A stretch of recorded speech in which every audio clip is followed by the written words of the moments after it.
To part 3, the final outcome of the bucket Resto on this snowblower. There she is.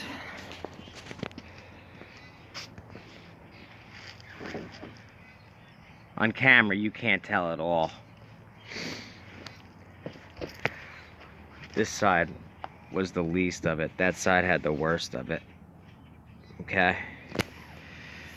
I touched up. Well, I bent everything back. I touched it up. Right? Inside. Same thing. You know, in person, you can see it a little bit, but not too bad. This side had it worse.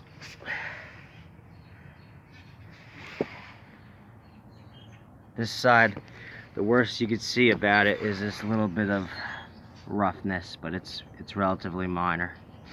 That's it. Compared to how it was, things like mint. And I also did go ahead and I touched up these augers black, and I touched up the red inside. So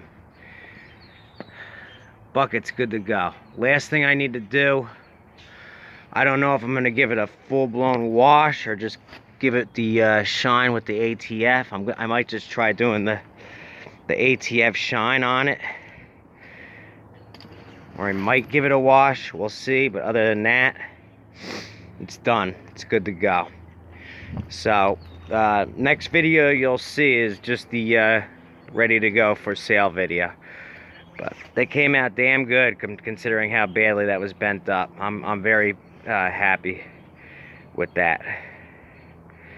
So not bad at all. Alright, thanks for watching. Guess that would have been part 3.